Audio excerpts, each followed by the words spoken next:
Hello दोस्तों, welcome to ICM channel. हमसे बात करने वाले हैं दो स्टॉक के बारे में। पहला यहाँ पे डिक्सन टेक्नोलॉजीज और दूसरा है आपका यहाँ पे मैनकाइंड फार्मा। तो आप इस वीडियो को जरूर से अंत तक देखना। पहले हम लोग डिस्कस करेंगे डिक्सन के बारे में। देखो यहाँ पे सबसे पहले मैंने बहुत सारे वीडियो में आपको बताया हुआ है कि कंपनी का फंडामेंटल कैसा है, इसका जो बिजनेस कैसा है। तो आज हमारा बस यहाँ पे पर्पस है कि कंपनी का टेक्निकल जो लेवल है वो अभी यहाँ पे क्या बता रहा है। और यहाँ पे मैंने कल आपके साथ शेयर किया था कि अब यहाँ पे जो है कंफर्मेशन आपको मिल चुका है, यहाँ से स्टॉक जो है गेन आपको दिखा सकता है। और आज के दिन एक 4% का गजब का गेन यहाँ पे कंपनी ने आपको दिखाया है। तो क्या करना सही रहेगा, क्या यहाँ पे बाई करने का मौका है या फिर नहीं है, तो आज हम लोग आपको जो है जानेंगे इस वीडियो में। बस आप जो है अंत तक देखो, बहुत कुछ आपको सीखने को मिलेगा। आपको यदि इस कंपनी के बारे में जो डिटेल में समझना है कि इसका आपका फंडामेंटल कैसा है, तो आप कल का वीडियो एक बार ज़रूर से जो चेकआउट कर लेना, ज़रूर आपको कुछ नया सीखने को मिलेगा। तो चलो फिर स्टार्ट करते हैं और समझते हैं यहाँ पे डिक्सन के बारे में। तो आप यहाँ पे देख रहे हो कि जो यहाँ पे प्राइस यहाँ पे क्या देखने को मिला, ओपन हुआ था 4207 में, ठीक है। और यहाँ पे आपको हाई जो जाते हुए दिखाई दिया वो है यहाँ पे 4385। अब यहाँ पे है इसका जो लो है यहाँ पे 4189। अब यहाँ पे मैंने जो ये 3 पॉइंट जो मैंने शेयर किया है ना, इससे आपको सही से समझ में आएगा इसका टेक्निकल लेवल क्या है। तो चलो फिर हम लोग इसके बारे में टेक्निकल जो है समझते हैं कि यहाँ पे क्या देखने को मिल रहा है। तो यहाँ पे आप देख रहे हो कि इसका जो लेवल है ना, वो अभी तक यहाँ पे आपको जो रेजिस्टेंस ब्रेकआउट करते हुए दिखाई नहीं दिया है।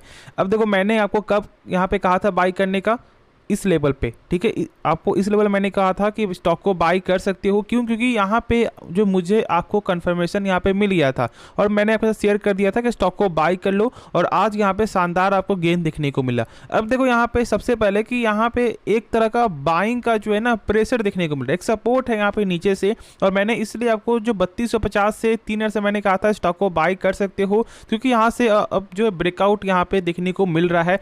और अभी फिलहाल यहाँ पे एक चीज़ का आपको जो जरूर से ध्यान देना है कि क्या स्टॉक को अब यहाँ पे बाई कर लें।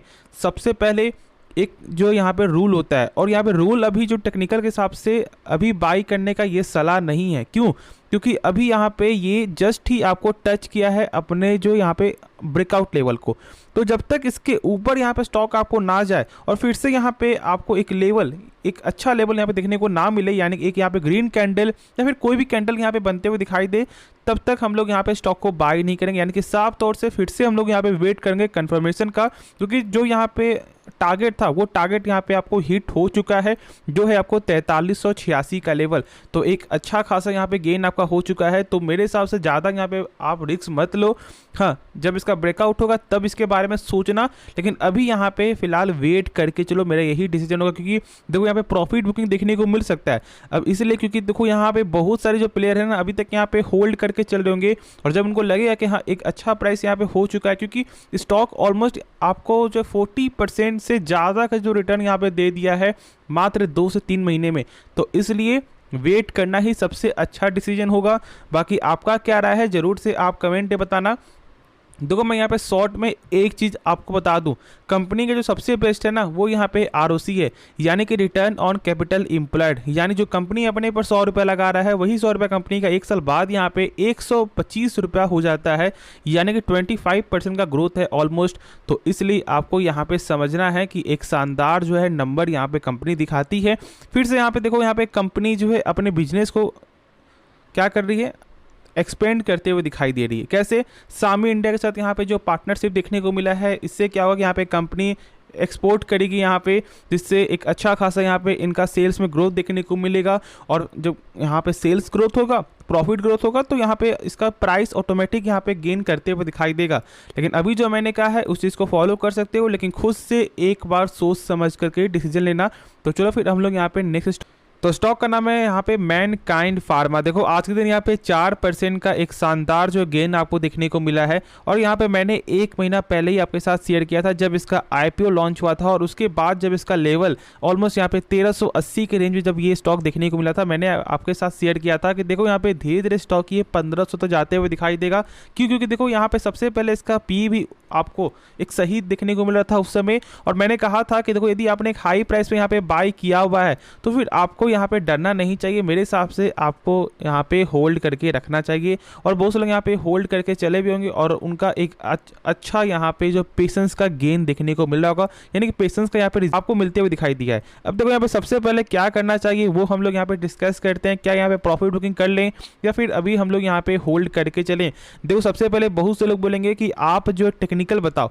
देखो यहाँ पे टेक्निकल जो है मुझे यहाँ पे कुछ सही देखने को नहीं मिल रहा, यानी कि यहाँ पे अभी उतना चार्ट पैटर्न बनते हुए दिखाई नहीं दिया है जो मैं आपके साथ यहाँ पे सही से आपको बता दूं कि यहाँ पे क्या सपोर्ट है। तो आप यहाँ पे टेक्निकल को जो अवॉइड करके चलो।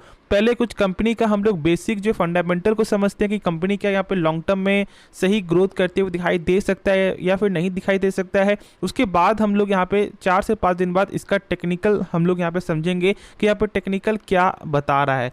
तो चलो फिर स्टार्ट करते हैं और जानते हैं कंपनी का कुछ बेसिक फंडामेंटल।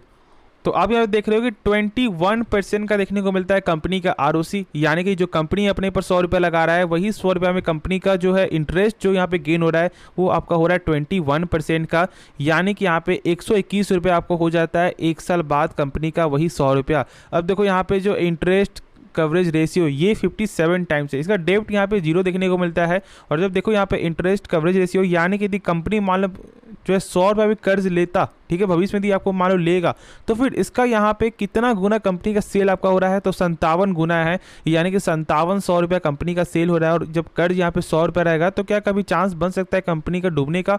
बिल्कुल नहीं, चांस ही यहाँ पे नहीं बनता। तो ये कुछ बेसिक यहाँ पे पैरामीटर है जिसके बारे में हम लोग यहाँ पे नॉलेज होना चाहिए। और जब लोग यहाँ पे आगे बढ़ते हैं और इसका जब हम लोग सेल्स चेक करते हैं तो क्या देखने को मिलता है कि सेल्स यहाँ पे अप्स एंड डाउन है।